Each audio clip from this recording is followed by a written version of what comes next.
যে আমরা গণতন্ত্রে বিশ্বাসী, সুতরাং সব দলের মিছিল মিটিং করার অধিকার আছে, হরতাল ডাকছে ফেব্রুয়ারিতে, কোনো অসুবিধা নেই, আমরা এটার পক্ষে। আমি কই ভালো কথা, তা তোগের নেত্রীর বাড়ির সামনে টিরাক দিয়ে রাখলো, এই টিরাকটা সরাতে পারলি নে, সরাতে দিলে না, তখন গণতন্ত্র কনে ছিল? কথা কয় না। বেগম খালেদা জিয়া অসুস্থ, তার চিকিৎসার দরকার, বাইরে নিতে হবে। এই বৃদ্ধ বয়সে মাত্র 2 কোটি টাকার মিথ্যা মামলা দিয়ে তাকে রিমান্ডে নির্যাতন করা হলো, জেলে রাখা হলো, তার চিকিৎসা পর্যন্ত করাতে দেওয়া হয় নাই, বিদেশে নিতে দেওয়া হয় নাই, গৃহবন্দী করে রাখা হলো। তখন গণতন্ত্র কোথায় ছিল? তখন তোমাদের গণতন্ত্রের কথা মনে পড়ে নাই? যখন বালুর টিরাক সামনে দিয়ে রেখে বেগম জিয়াকে বের হতে দেয় নাই, তখন গণতন্ত্রের কথা মনে পড়ে নাই? যখন তারেক জিয়াকে রিমান্ডে নিয়ে নির্যাতন করে বাইরে পাঠিয়ে দিয়েছে এই বাংলাদেশে স্বাধীনতার মহান ঘোষক প্রেসিডেন্ট জিয়াউরের সন্তান হয়েও আসতে পারে নাই, তখন তোমাদের গণতন্ত্র কোথায় ছিল? তখন গণতন্ত্র মনে পড়ে নাই। তোমাদের দলের কথা বললাম, আমাদের দলের কথা বললে তো পুরো রাত পার হয়ে যাবে। কথা কয় না, ঠিক না বে ঠিক? আমরা কোন দলের বিরুদ্ধে না, তবে মাথায় রাখতে হবে 16টা বছর আমাদের যেভাবে দেশ চালাইছেন, অন্তত 16টা মাস ঠান্ডা থাকে। কথা কয় না? অন্তত 16টা মাস সবাই মিলে ঠান্ডা থাকেন। আবার বিএনপিরা নির্যাতন চাচ্ছেন, দূর নির্যাতন না, নির্বাচন চাচ্ছেন, ভালো কথা, আমরা তো নির্বাচন চাই। 16 বছর যেহেতু ভোট হয় নাই, তা 16টা মাস কি অপেক্ষা করা যায়? তো 16 মাস, 6 মাসও তো হতে দিচ্ছেন না। আমার কথা যদি ভুল হয় তাহলে বলেন হুজুর ভুল বলছেন। 16 বছর ধরে মায়ের খালেন, কুপান খালেন, জেলে গেলেন, রিমান্ডে গেলেন, গুম হলেন, ইলিয়াসের এখনো পাওয়া গেল না, সব মেনে নিতে পারলেন।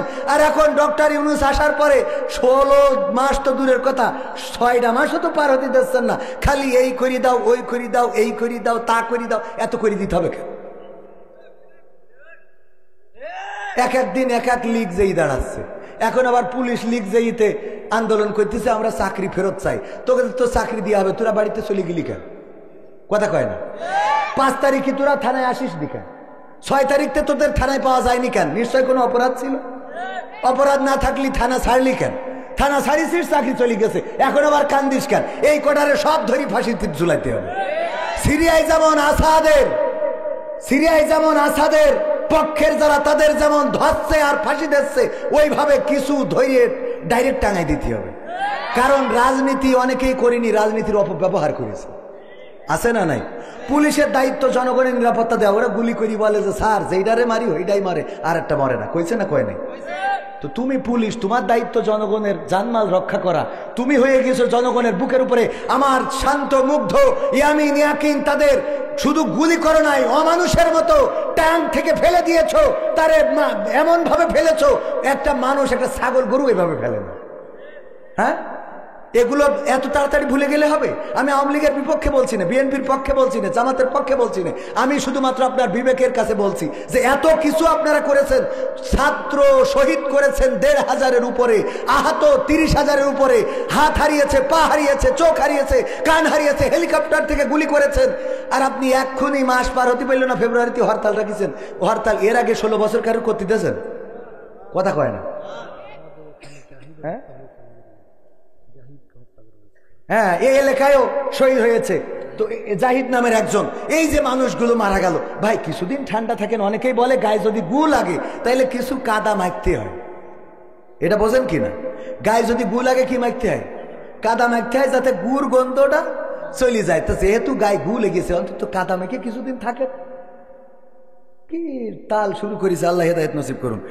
এই আমার বিএনপির ভাইদের মধ্যে কিছু ওদের পুষা লোক আছে, যারা ইতিপূর্বেও কথা বলতো, এখনো বলে। এগুলো হইলো সাদুদ্দিন কোপেক, আমির সাদুদ্দিন কোপেকের নাম শুনেছেন? কেউ শোনেননি? আর তো গুরুলে আছে, ওই যে একজন শুনেছে, আমির সাদুদ্দিন কোপেক। এরা কি? আমির সাদুদ্দিন কোপেক মানে সাপের গালেও চুমো খায়, ব্যাঙের গালেও চুমো খায়, এমন ভাবে রাজনীতি করে মনে হয় এদের মতো দেশপ্রেমিক কেউ নাই। আসলে এরা দেশদ্রোহী, দেশের শত্রু, দাদাদের টাকায় কেনা গোলামেরা। এটা মাথায় রাখতে হবে। আল্লাহ তাদের হেদায়েত নসিব করুন।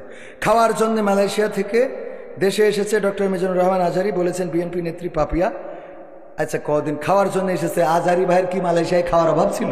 বরং এখানকার থেকে সানা মাকান বাইয়া বাগুসলা, সানা মাকান বাইয়া বাগুস, সিডা বাংলাদেশ মানে আটা সিটা বাইয়া তা বাইয়া আটা খাওয়ান ঢুলু ঢুলু ডুডু মালয়েশিয়া আটা চিনি সাতু দুয়া থেকে পাহাং আটা কেউ কি আছে মালয়েশিয়া যে একজন আটা পাহাং গেন মাখান ছানা সিডাপ লাগি শিখি গেন ছানা মিয়া মাখান সিডাপ লাগি মোরা হারগা তামাহা ডেপ্পা জুইত ছানা বাইয়া চিনি ডেপ্পা জুইত করে আংলা কেন পাডিয়া মামারি মা মাখান চিনি তা মাখান চিনি লা ছানা বলে ডেপ্পা জুইত বাইয়া বুঝাই গেন আবার হ্যাঁ আজহারি ভাই যদি ওই দেশে থাকে খাওয়া ভালো পড়া ভালো মাখা ভালো সম্মান ভালো ইজ্জত ভালো সব ভালো মালয়েশিয়া বাংলাদেশের জীবনযাত্রার মানের থেকে উপরে না নিচে উপরে সেই জায়গা থেকে বাংলাদেশে আসছে কিসের জন্য এটাই দেশপ্রেম কি প্রেম এটাই দেশপ্রেম আমরা এই দেশের নাগরিক সুতরাং এই দেশকে আমাদের গড়তে হবে মালয়েশিয়ায় আমেরিকায় যেয়ে ভালো খাবার পাবো বুঝলে বাংলাদেশে আসবো না তা তো হবে না হবে তো একদল খাওয়ার জন্য বসে আছে আর একদল খেয়ে গেছে এই কথা বলাতে যারা গার পরে টেনে নিয়েছে আমার বক্তব্য হলো ওই যে একজন ভাবি ভাই মালয়েশিয়ায় থাকে তো ওই দেওর ভাবির সাথে বেলাইন কি লাইন বেলাইন এখন এই বেলাইন গ্রামের লোক চিন্তা করলো এরে তো ঠিক করতে হবে কি করা যায় ওরে আটকালো একদিন দরজায় পিছনের দরজা দিয়ে বেরোয় চলে গেছে ওরাও পাঁচ দৌড় এসে দেখে তার ঘরের মধ্যে যেয়ে যাই নামাজ একটা বিছাইয়ে সিজদায় পড়ে রয়েছে যে এই টাইনি তোল চাই ওট বলছে আমি এখন তাহাজ্জুদের 4 আসমানে পৌঁছে গেছি ভাই তুই তাহাজ্জুদের 4 আসমানে ঠিক আছে একটু ওট তোর সাথে কথা আছে উঠাইয়ে বলছে তুই কি ব্যাপার বলছে আমি তাহাজ্জুদ পড়তেছি তোমরা ডিস্টার্ব করতে চাও কয় তুই তাহাজ্জুদ পড়ছিস অসুবিধে নেই তো কিন্তু আমাদের দুঃখ হইলো যে তোর স্যান্ডেল জোড়া তোর ভাবির খাটের নিচেই কেন কথা বোঝেননি তুই তো ভালো মানুষ তা তোর স্যান্ডেল জোড়া ভাবির খাটের নিচেই কেন আমার কথা হইলো বলেছে যে একদল খেয়ে গেছে আরেক দল খাওয়ার জন্য বসে আছে রেডি হয়ে আছে এই দলের নাম হইলো জামাত ইসলাম তাদের কথা কইস তোর গায়ে লাগে কেন কথা কয় না তোর গায়ে লাগে কেন জামাতের কথা কইস তো বোঝে না আগে মাহফিলে বাধা দিত আওয়ামী লীগ এখন কারা কোরআনের মাহফিলে বাধা দেয় কোরআনের মাহফিলে আসলে আওয়ামী লীগ বিএনপি এইভাবে কেউ বাধা দেয় না বিভিন্ন ব্যক্তিগত ত্রুটি আছে নাম লিখেছে বিএনপির এক দলের নেতার আর এক দলের নেতার নাম লেখা হয়নি দুই গ্রুপ এই গ্রুপ বলছে যে না হতে দেওয়া হবে না এরকম ঝামেলা আছে না নাই আছে মানে কি কোনো জায়গায় দেখা যাচ্ছে জামাতের অতিথিদের নাম লিখিনি বলে জামাত ইসলাম মাহফিল বয়কট করেছে এরকমও দুই এক জায়গায় রিপোর্ট আমাদের কাছে আছে একদম নেই তা না তো এই জন্য এগুলো ডাইরেক্ট সব দল করেছে মনে হয় বিএনপি পরে খুব খ্যাপা আসসালামু আলাইকুম কেমন আছেন পাবনা সিরাজগঞ্জ সহ সব জেলায় ডাকাতির কবলে আমির হামজা শিল্পী মশিউর রহমান সহ অনেকেই এই বিষয়ে এটা সত্য ডাকাতি বেড়েছে না কমেছে চুরি বেড়েছে না কমেছে খুন বেড়েছে না কমেছে গুম বেড়েছে না কমেছে ছোট ছোট বাচ্চা অপহরণ বেড়েছে না কমেছে সব কিছু বেড়েছে কেন বেড়েছে এটারও একটা কারণ আছে বলবো শুনবেন একজন তার ওই সন্তান মানে বাপ মারা যাওয়ার সময় সন্তানদের বলতেছে আমি তো মরে যাচ্ছি তোরা এমন কিছু করবি যেন মানুষই আমারে ভালো বলে ওর আব্বা ছিল কাফন চোর কি চোর কাফন চুরি করে ওই কাপড় বিক্রি করে সংসার চালাইতো তো এই কাফন চোরা মরে যাওয়ার সময় সন্তানদের ওসিয়াত করেছে এমন কিছু করবা যাতে মানুষ আমাকে অন্তত ভালো বলে তো ওর সন্তানরা ওর বাপ মরে যাওয়ার পরে ওরাও কাফন চুরি করে করলি মানুষই বলে ও তো বাপের মতো হয়ে ওরা তো বাপের মতো হয়েছে বাপও কাপন চুরি করতো এরাও কাপন চুরি করে একই তো হয়েছে তো সন্তানরা বসে মিটিং করলো তাহলে কি করা যায় আব্বারে তো কেউ ভালো কয় না কয় ভাই একটা বুদ্ধি করা যায় কি তা আজকের তো আমরা শুধু কাপন চুরি করবো না ওই লাশ তুলে পাশার মধ্যে বাস ভরিতে পাবনার সদরে টেনাই তো এইবার ওই কাপন চুরি করতে যাইয়ে ওই লাশটাও আবার তুলে একটা বাস ঢুকাই দেয় দিয়ে তো পাবনার ওই চৌরাস্তায় ওখানে ওই যে গোল চত্বরে ওখানে টেঙায় রাখে মানসি বলা বলি শুরু করলো এর থেকে তো ওদের আব্বা ভালো ছিল কথা বোঝেননি এর থেকে তো ওদের আব্বা ভালো ছিল যে খালি কাপন চুরি করতে এরা তো ডাইরেক্ট লাশে বাঁশ দিয়ে তো টানাইতে হচ্ছে তাহলে আব্বার ভালো বললো কি না তো এখন চুরি ছিনতাই খুন গুম অপহরণ বেড়েছে কারণ মানুষ যেন বলতে পারে আগেই তো ভালো ছিলাম কথা কি বোঝা গেছে ওকে উত্তর শেষ আসসালামু আলাইকুম আজহারির বক্তব্য শুনে কিছু বিএনপি নেতারা ক্ষিপ্ত ও উত্তর দেব না আসসালামু আলাইকুম হুজুর আপনার জালসায় বাধা দেয় এখনকার সময় কারা বাধা দেয় একটু বলবেন আমার জলসায় খুব বেশি বাধা দেয় না কারণ আমি বলি যে আমার বাধা একদম দেয় না তা না দু এক জায়গায় জুতো মতো থুয়ে হাঁটা দিতে হয়েছে আপনার পাবনায়ও আমার নামতি হইল স্টেজতে এটা হয় মূল কথা হলো যারা বাধা দেয় ওরা ওই আগা মাথা কিছু শোনে না একজন ওই যে মাঝে মাঝে উদাহরণ দিতে যেয়ে বলি হুজুর কালেকশন করতেছে বাবারাম 50,000 টাকা দেওয়ার মতো কেউ কি আছেন তো একজন এসে এরম আছে না শ্রোতা হুজুর কাল 50,000 টাকা যদি দেন মায়ের জন্য দোয়া করব, বাবার জন্য দোয়া করব। বাবা রে 50,000 টাকা আল্লাহর ঘরে দেবেন এমন কেউ থাকলে হাত উঁচু করেন। কেউ হাত উঁচু করে না, করে না, করে না, করে না। এবার হুজুরির হয়ে গেছে রাগ, গরম দেওয়া শুরু। এই 50,000 টাকা দেওয়ার মতো একজনও কি নাই? হাত উঁচু করেন। তো ওই যে ঘুমাই পড়িল, হাত উঁচু করেন, খালি শুনতে পেয়েছে। আগে যে কি বলিস ওইটা শুনতেন। নাম কি? ওবায়দুল কাদের। আল্লাহ ওবায়দুল কাদের 50,000 টাকা, নারায়ে তাকবীর। আল্লাহ 50,000 টাকা দিল মসজিদের জন্য, কবুল করে নাও আল্লাহ, তুমি তার জান্নাতের বাসিন্দা বানায় দাও। মা বাপ, দাদা দাদি, নানা নানি, 14 গোষ্ঠী যারা কবরে, আল্লাহ তুমি জান্নাতুল ফেরদাউস নসিব করে দাও। ও আচ্ছা আল্লাহ, আমার তো 1 প্যাকেট বিড়ি কেনার টাকাও নেই। হুজুর তো 50,000 টাকা দোয়া করে দিলে, আমার তো বিড়ি কেনার টাকাও নেই। পরের দিন আমাদের সুপারের কাছে গেছে, সুপারের কাছে যেই বলতেছে, হুজুর আমি তো একটা বিপদে পড়ে গেছি। হুজুর কি বিপদ? কালকে মাহফিল হচ্ছিল, ওখানে হুজুর কালেকশন করছে, আমি তো ক্লান্ত ছিলাম, ঘুমায় পড়েছি। হঠাৎ শুনলাম খালি হাত উঁচু করেন, তো আমি ঘুমিতে উঠে হাত উঁচু করেছি। এর বাইরে কিছু জানি না। হঠাৎ দেখি হুজুর দোয়া করছে যে 50,000 টাকা। নাম কি? বললাম ওবায়দুল কাদের, আমার নামে দোয়া করে দিলে। তা আমার তো বিড়ি কেনার টাকাও নেই হুজুর। তো বলছে অসুবিধা নেই, এটা তো ভুল ক্রমে হয়ে গেছে, ও তোমার দেয়া লাগবে না। তো বলছে দেয়া লাগবে না, এটা তো বললেন, এতে তো মিটে গেল না কেন? তো বলছে হুজুর দোয়া করতে করতে আমার মা বাপ, নানা নানি, দাদা দাদি, 14 গোষ্ঠী সব জান্নাতে দিয়ে দিয়েছে। এখন আমি এই টাকা না দিতে পারলে ওদেরকে আবার ফেরত এনে জাহান্নামে রাখবো কিনা, এইটা নিয়ে আমি টেনশনে পড়েছি। আমার যা হয় ও। কথা কি বোঝা গেছে? মানে আগের লাইন না শুনে পরের লাইন শুনে হাত উঁচু করলে হবে না। মূল আলোচনা পুরো 2 ঘন্টা আমি কথা বলতে চাই। যত জায়গায় দাওয়াত নিয়ে আমি বলি 2 ঘন্টা আলোচনা করব, এবং এই 2 ঘন্টা আলোচনা পুরাটাই শুনবেন। তাইলে দেখবেন একটাও আপনার গায়ে পড়িনি, আবার একটাও আপনার গার বাইরেও পড়িনি। কথা বোঝেননি? পুরাটা আমার বিরুদ্ধেও যাবে। আমার বিরুদ্ধে যাবে না? আমি কন্ট্যাক্ট করি টাকা নিয়ে, তারপরে মাহফিলে আইছি, এই ওয়াজ আমি যদি করি তা আমার বিরুদ্ধে গেল না?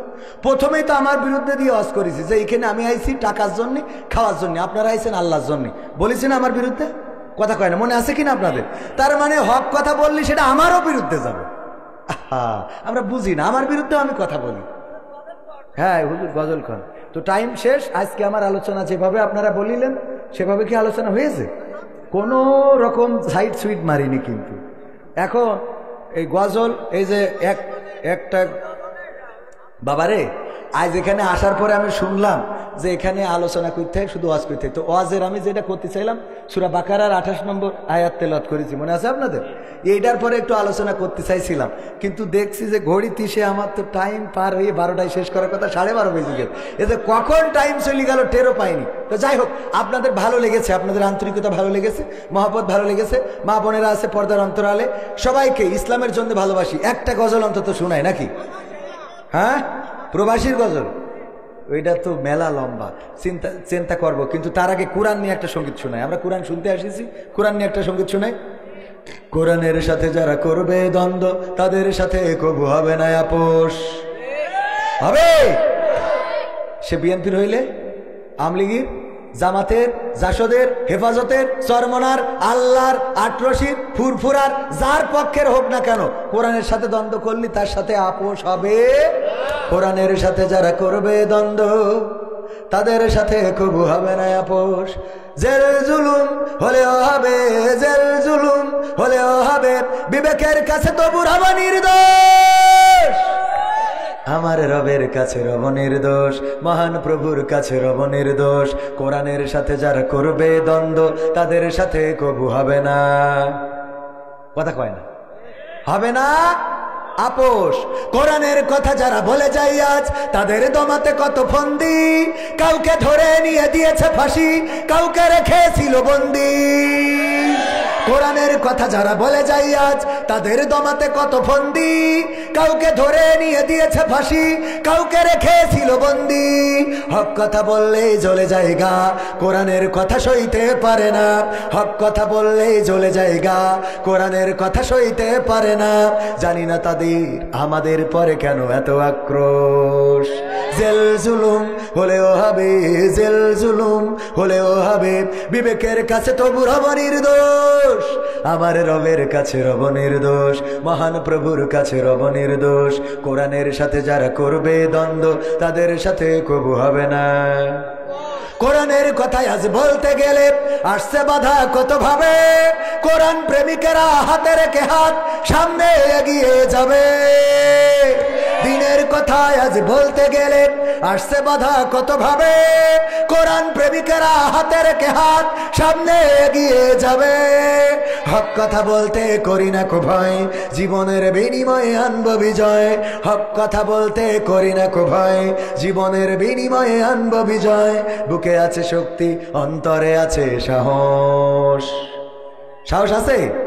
আছে? আছে মানে কি? খুব সাহস। বলছে তোর জীবনের সাহসী ঘটনা কি? বলছে স্যার একবার সুন্দরবনে গেছিলাম, তারপর যাই দেখি রয়্যাল বেঙ্গল টাইগার শোয়া। তারপরে আমি আস্তে আস্তে আস্তে আস্তে যাইয়ে পিছন থেকে গেসাপ করে লেজ কেটে নিয়ে চলে আসিছি।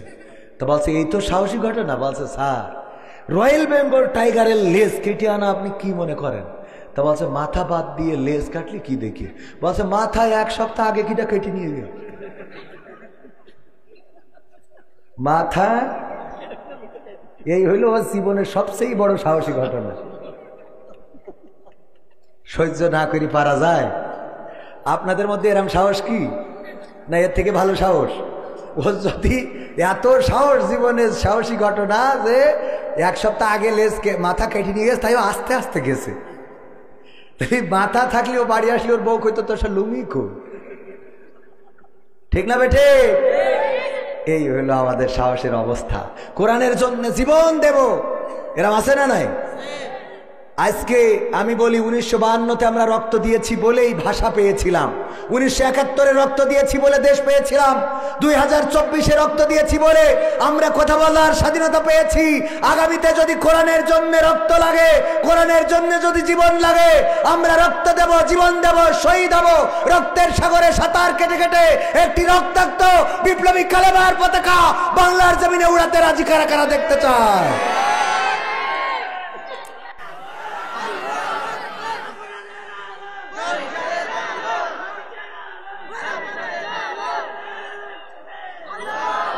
কোরআনের জন্য রক্ত দিতে রাজি আছি। লাইলি আর মজনু দুইজনে প্রেম করেছে। লাইলি আর মজনু দুইজনে, এদের একে অপরের সাথে দেখা নেই কিন্তু একে অপরকে ভালোবাসে। লাইলির গেটের সামনে যেয়ে বসে রয়েছে মজনু। এই শুনে লাইলি প্রতিদিন 1 গিলাস করে দুধ পাঠায় দেয়, ওই দুধ খায় আর বসে থাকে। এই শুনে আমার সুপার বলছে ফ্রি যখন দুধ পাচ্ছি তাহলে আমিও যাই। যাই বলছে আমিও লাইলির মজনু।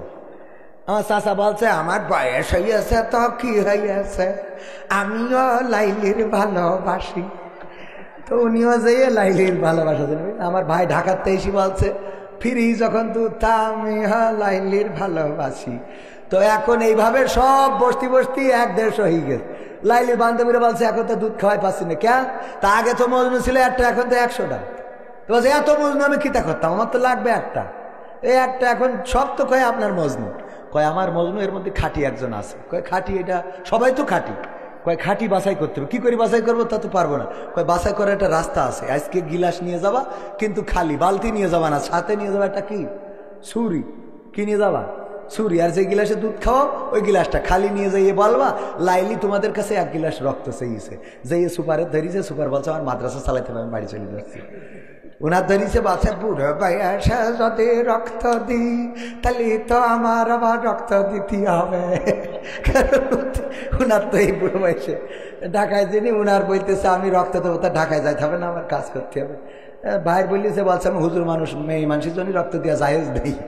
মানে সব এতদিন দুধ খেয়েছে জায়েজ, ওই রক্ত দেওয়া জায়েজ নেই। যে যা পারে বললে সব হাঁটাতেছে, খালি যেটা মজনু অরিজিনাল ও বলছে দাও গিলাস দাও, ছুরি দাও, ঘেঁষা করে কেটে গিলাস ভরি দিয়ে দিয়েছে। আসল মজনু পাওয়া গেছে না যায় নাই? তো আমরা কোরআনের জন্য রক্ত দেবো, ইসলামের জন্য জীবন দেব, শহীদ হবো, রাজপথে দাঁড়াবো। তা আসল মজনু আসলে কারা একটু টেস্ট করার দরকার আছে না? মসজিদে টাইলস লাগাতে হবে, শোনা মসজিদে কি লাগাতে হবে? ভিতরে আগে জায়গায় উঠা যাবে না, আগে ভিতরে যান, তারপরে পরে দিয়েছে পরে হাত লাগান পকেটে, যা আছে দিয়ে দেবেন প্যাকেটে, খুব তাড়াতাড়ি টাইলস লাগাতে হবে। মজনু খালি দুধ খাওয়া তা হবে না। এই যে দেখেন নারায়ে তাকবীর, জনি মালিতা বাবা মারা গেছে, 4000 টাকা দিল, 2 খান বঙ্গবন্ধুর 1000 টাকার নোট। আল্লাহ কবুল করে নাও, নেক হায়াত দিয়ে দাও, মনের স্বপ্ন পুরা করে দাও। বাবা নাই, আল্লাহ বাবার কবরটারে জান্নাতের বাগান বানাও। তারপরে কিডা? আসাদ মাস্টার, তার ভাগ্নে 300 টাকা দিয়েছে। আসাদ মাস্টার মারা গেছে 20 তারিখে ক্যান্সার হয়ে। আল্লাহ তার কবরটারে জান্নাতের বাগান বানাও। ও গো আমার ভাইয়ের, আমা নাই, বাবা নাই, না না তাড়াতাড়ি আগে আগে ভিতরে, আগে ভিতরে, ওরা সব এক এক করে উঠে চলে যাবে, আপনি চেনেন হবে। আগে ভিতরে, তারপরে দিয়ে পকেটের টাকা।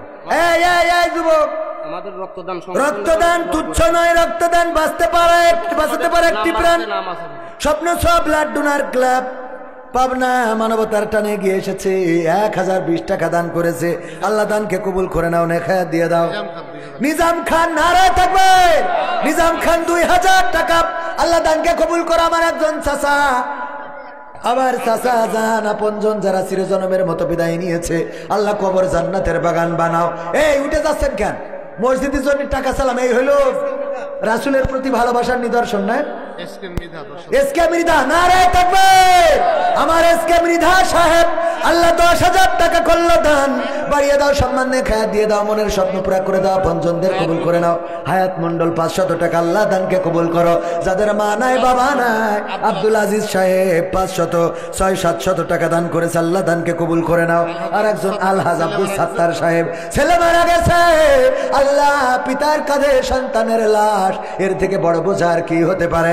আল্লাহ বাবার বা সন্তানের কবর জান্নাতের বাগান বানাও। কিনা? আকরাম বিশ্বাস 2 খানা বঙ্গবন্ধুর নোট দান করল, আল্লাহ কবুল করে নাও, নেক হায়াত দিয়ে দাও। একজন 500 টাকা।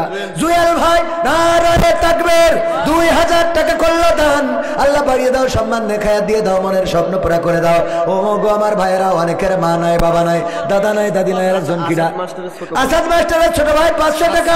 শাস্তু মোল্লার মেয়ে অসুস্থ, 2000 টাকা কেড়ে নোট দান করলো, আল্লাহ তুমি দানকে কবুল করে নাও, নেক হায়াত দাও। মেয়ে অসুস্থ, আল্লাহ সুস্থতা দান করে দাও, আল্লাহ নেক হায়াত দিয়ে দাও। আর কে আছেন? নিয়ে ধন বোঝে মন ফেরত দিতে কতক্ষণ? আল্লাহ রাব্বুল আলামিন। সাইদ মন্ডল, সাইদ মন্ডল 550 টাকা। বাবা নাই, মা নাই, আল্লাহ কবর জান্নাতের বাগান বানাও।